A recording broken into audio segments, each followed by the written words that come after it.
The voicemail started with a whisper, "Daddy?" Then sobbing, ragged, dry, exhausted. Steve locked the fridge. "I haven't eaten in 3 days. I told him I'd call you. He said if I did, he'd send me to a shelter. Said you're a loser and I'm just like you." Silence. Then, "Please come get me." I replayed it twice before I stopped breathing. I was 300 miles away. Minneapolis conference, Navy suit, branded lanyard, room full of executives discussing mergers. I stepped out mid-presentation, dialed her mother. She answered like I was a number she meant to block. "She's lying," she said before I could finish. "Steve would never hurt anyone." Then I heard it, his voice in the background. "Tell her loser daddy he can't save his useless daughter." The call dropped. My fingers were already booking the next flight. She was waiting on the porch when I arrived, arms folded, expression carved from ice and pride. "You shouldn't be here." I didn't respond, just walked past her. The house smelled like reheated meat and dollar store perfume. I followed the sound, small sniffles down the hall. My daughter was curled in the corner of her bedroom, lights off, door barely cracked. Knees pulled to her chest like armor. Her eyes met mine, and broke. "Don't cry," I said quietly, kneeling. "I'm here." "I knew you'd come," she whispered. She wasn't lying.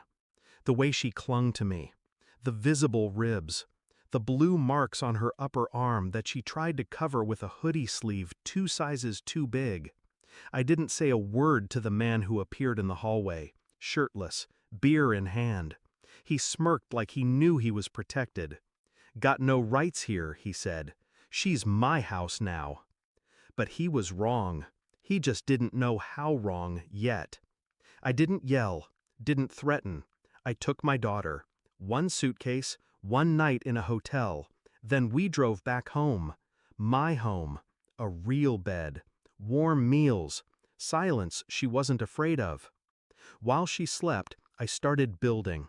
School records, medical forms, visitation reports. Every instance her mother failed to check in. Every time she left our daughter alone with that thing she called a boyfriend. I requested phone logs, texts. Found one from 2 weeks ago. "If she keeps whining, I'll shove her in the basement." Another, "Why do I have to feed her? She's your brat." I printed everything. Timeline, evidence, testimony. Then I filed for emergency custody. Quietly, efficiently, without warning. It was no longer about being a father. It was about the truth. And the truth didn't scream. It didn't beg. It waited. And then it buried.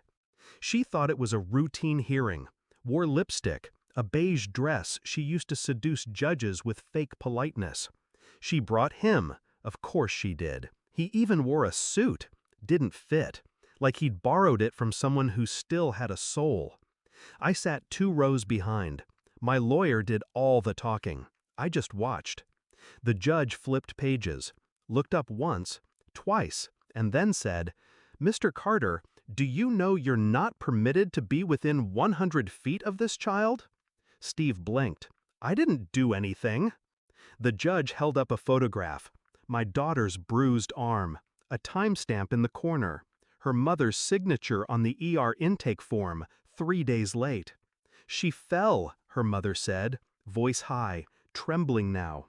"I didn't see anything," Steve added. The judge didn't respond, just stamped the custody transfer, full, immediate. Her mother stared at me across the room like I'd slit her throat without moving. She wasn't wrong. A week later, I went back, alone. No paperwork, no police, just silence. She opened the door and froze. "You can't be here." I didn't step inside, just held up the small USB, labeled, neatly, insurance. "You think this is over?" she hissed. "It is, for you." I handed her the USB. Child Services gets it if you ever contact her again, or if he's ever in the same room with her. She swallowed, hands trembling. She's my daughter. No, I said. You gave that up the moment you fed your boyfriend more than your child. She didn't cry. That would have taken more feeling than she ever had. I turned, walked down the steps. Behind me, the door never closed. She stood there, watching her control disappear down the street. My daughter still sleeps with the hallway light on. Sometimes she checks the locks twice before bed. She doesn't talk about what happened. I don't ask. She's learning to eat without asking first.